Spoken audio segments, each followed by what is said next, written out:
testing ba? Grabe. Yun o, lakas ng torque. Komportable. Napaka-smooth ng ride. Racing. Grabe, para ka naka 300cc dito ah.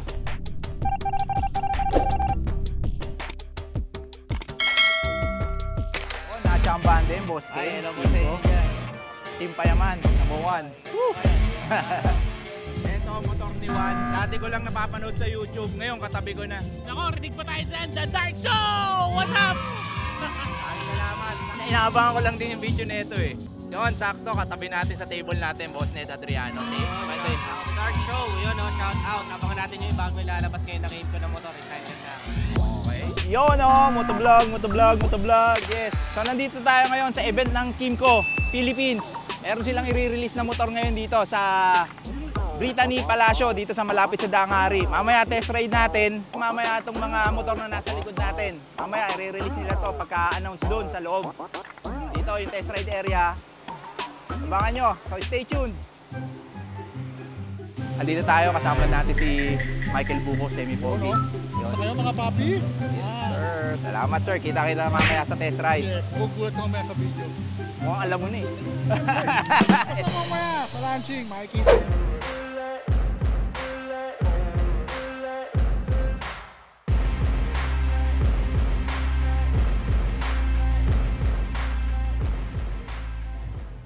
Ladies and gentlemen, join me in this ceremonial unveiling.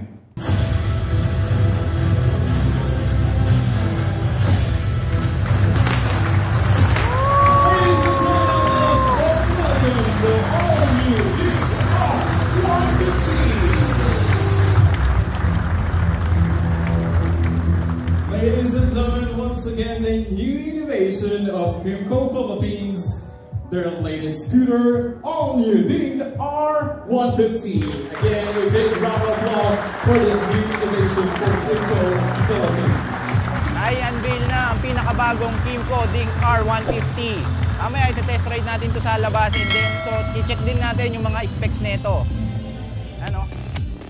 Let's relive the urban adventure with Kymco Ding R150, the first scooter with Maxi-type liquid cooling system on its category. Ang ibig sabihin nun, yung radiator niya nasa unahan na. Usually, makikita lang natin to sa mga malalaking displacement na motor.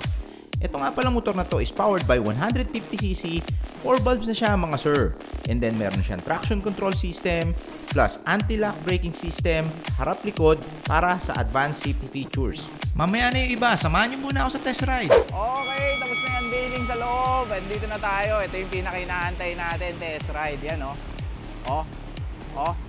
Yan na yung mga bagong Ding R150cc ng Kymco. Panapat sa mga 150cc category na scooter. Yan. Test ride natin yan. Tapos, titignan natin kung ano ba yung masasabi natin dito. Pero kung mapapansin nyo mga sir, no? Alam naman natin na paborito natin yung mga adventure scooter. Yan, medyo may pagka-adventure scooter talaga siya, oh. Kasi nga, believe, urban adventure. Kunin lang natin yung helmet natin, tapos rest ride natin. Stay tuned! Gamit pala natin helmet ngayon, SMK, galing sa Motor World and also Momo Design. Yan. Tapos syempre, gloves din tayo para safety. Okay, Ding R150. Ito na, chance na natin para matest ride itong pinakabagong motor ng Kymco. Yan ha, 150cc. Subukan natin, sakay natin ngayon. Full LED para sa, parang yung sa Kymco exciting. No? Yung feel, yung upo, napaka-komportable. Yan. Yeah, boy. Nakikita naman natin dito. Ganda oh. Tapos yung windscreen, makapal na siya oh. Tapos matibay din to.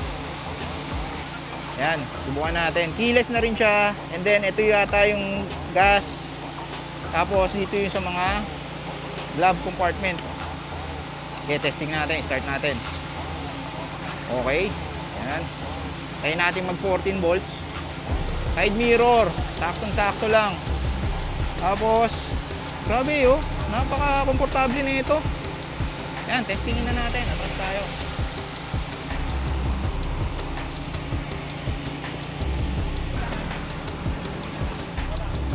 Grabe. Lakas ang torque.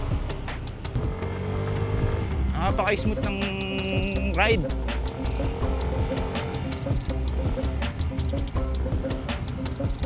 Tapos yung paa ko, komportable.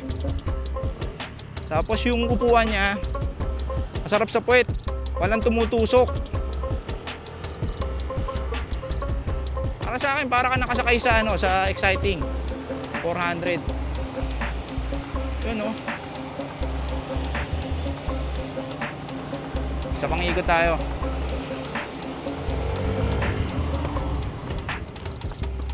Racing. Grabe, para ka naka 300cc dito ah. Pero hindi ko alam kung anong top speed nito kasi medyo maikli lang yung test ride track natin. Pero decente na rin to. Yan, bali nga pala yung tinest ride natin, yung puti. Tapos kapag ka binaba mo yung side stand, mamamatay na siya pag binaba mo yung side stand. Yan. Ang laki ng disc brake. Ang kapal ng caliper. 4-pot. Tapos dito sa likod, disc brake na rin. TCS. ABS harap likod. Yun, bali ABS, TCS harap likod, dalawang shock. Ayan o, ang ganda nung taillight. Ang lapad ng upuan. Napaka-premium nitong scooter na to. Saktong-sakto sa introductory price na 149K. Boss, pwede ka matesting ulit? May gas pa? Another one. Okay, eto yung susi niya. Kung mapapansin nyo, wala siyang pindutan. Saan yung NFC niyan? Yan. Pwede mo siyang idikit dito pagka nawalan ka na ng battery nitong susi natin. So safe na safe ka dito, hindi ka iiwanan ito sa ere. Hindi mo kailangan umuwi para kunin yung spare key. Yan, keyless. Ito yung gas tank. Tingnan natin. Yan o. Ito pala, ano to? Sabitan ng helmet. 3 kilograms. Pwede, max. Tapos, ito naman yung yan, ito naman yung U-box nya. Ito naman yung compartment. Kitang-kita nyo naman, no? Kasyang-kasya yung mga safety gears. Napakalaki nito, kasyang-kasya yung helmet. Tingnan natin kung magkakasya yung helmet natin dito. Testing naman natin helmet. Yan yung helmet ko, napakalaki nito. Siguro kung walang cardo, kasyang-kasya siya. May sasarap pa yan. Kasyang-kasya full face na helmet dito sa Kymco Ding R150. Bali yung tambucho niya pala, oh, katulad na rin nun sa Exciting. Napakagaling ng ginawa ng Kymco dito. Napaka-affordable nito sa 150cc category. Yung mga ilaw naman nito, full LED na. Full LED sa harap, tsaka sa likod. Yan, subukan natin, start natin. Yan. Turn signal. Gamitin po natin yung mga turn signal natin. Ganito naman sa unahan.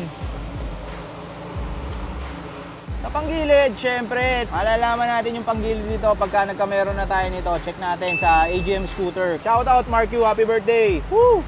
Bali, ang gulong pala nito, Maxxis na street tire. Ang sukat is 1370, 120 yung lapad. Sa harap, 13 lang. And then, sa likod naman, 130, 70, 13. So, pareha siyang 13. Kaya medyo maliksi talaga siya eh. Siguro meron talagang difference talaga kapag ka 13 yung gulong ng scooter. Mas malakas yung arangkada niya, mas mabilis siyang pumikap. Yung feel dito, kung nakasakay ka na sa Exciting 400cc ng Kymco, eto na yung scooter na kung gusto mo ng 150 version nun, eto na siguro yung scooter na yun kasi napaka-komportable niya. Napakasarap i-long ride na itong Kymco Ding R150.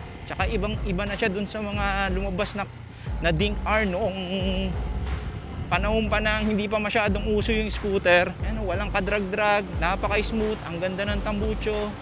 Mabibili na rin natin to at makakapagpa-reserve na rin kayo sa mga Kymco Lifestyle Store. Talagang 152,900. Pero merong introductory price to, 149,900. Kung magpapa-reserve na kayo ngayon, maraming salamat pala Kymco Philippines sa pag-invite sa atin dito sa unveiling ng Kymco Ding R150. Sa mga hindi pa nakasubscribe, ano pang inaantay nyo? Subscribe na rin kayo. Like nyo na rin tong video kung nagustuhan nyo. And also, let me know kung ano masasabi nyo dito sa motor na to. Okay, ito nga palang tropa natin, Erson. Anong height mo, pare? 5'10". Ganyan yung sukat niya, 5'10 rider. Sa Kymco Dink R150. Ayan o, saktong-sakto lang. Pre, ang pogi mo dyan ah. Nasa helmet. Pogi mo kasi naka-SMK ka eh, no? Ayos. Alright, biray mo na. Alright, kung hindi pa kayo nakasubscribe, subscribe na kayo. Ano pang inaantay nyo? What? Kung nagustuhan nyo itong video, like nyo na rin dito sa Dada Show YouTube. Don't forget to like and subscribe. Motovlog, motovlog, motovlog. Yes!